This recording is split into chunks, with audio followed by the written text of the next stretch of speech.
In 2015, the French government indicted Baron David de Rothschild for embezzling large sums of money from British pensioners from 2005 to 2008 and for the violation of inheritance tax laws. In June of 2015, Paris-based Judge Javier Bermudez ruled that Baron Rothschild of the Rothschild Financial Services Group must face a trial for his crimes. That is, if they can find him in one of his many mansions scattered around France. Now the French government has opened another investigation into the Swiss Rothschilds unit. Bloomberg reports the Swiss unit of Edmond de Rothschild said it's the subject of a French probe regarding a former business relationship managed by a former employee. Edmond de Rothschild is actively participating in the criminal investigation underway, the Geneva-based bank said in an emailed statement on Friday. Edmond de Rothschild, a private banking and asset management firm established in Paris in 1953, oversees about 150 billion euros,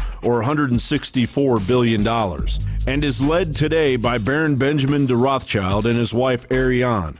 From a Haaretz interview 6 years ago, Baron Benjamin de Rothschild was quoted as saying, "The United States is finished, at least for the moment, and I do not believe in God. I do not report to him."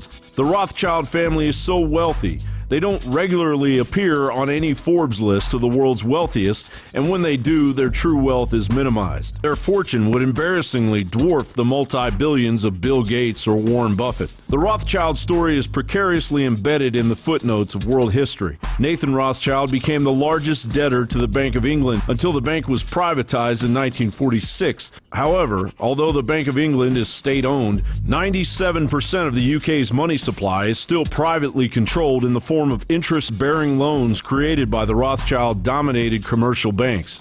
The Rothschilds' modern manipulation of the British economy is clearly evident in this clip, demonstrating Queen Elizabeth's inquiry into the downturn of the British economy.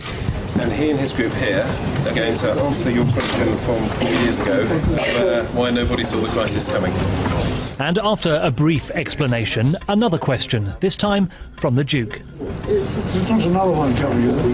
The Queen's question was finally answered by Rothschild lackeys 4 years later, after the Queen personally had to visit the Bank of England to get an answer. The indictment of a Rothschild is not simply another dirty banker being brought to justice. The imprisonment of part of the controlling interest of civilization could gradually snowball, meaning a stop to endless wars, illegal mass surveillance, debt slavery, and a Luciferian cultural agenda. Basically, peace on earth. A bit much, you say. The Rothschilds financed both sides of the Napoleonic Wars, the American Revolution, the Communist Party revolution in Russia, the little-known Balfour Declaration, the Nazi Party, the creation of the Federal Reserve, 9/11, and the wars that followed. The Rothschilds own Reuters and the Associated Press and are the hidden hand controlling all media. Have you heard about this in the mainstream news? They either own or have compromised every U.S. and European political puppet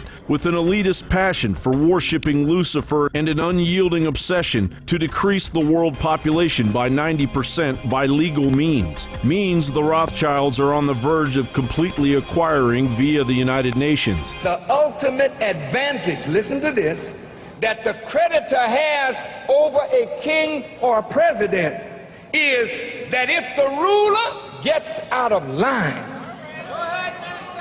the banker can finance his enemy or his rival. Therefore, if you want to stay in the lucrative financing business of kings and governments, it is wise to have an enemy or a rival waiting in the wings to unseat every king or every president to whom you lend money.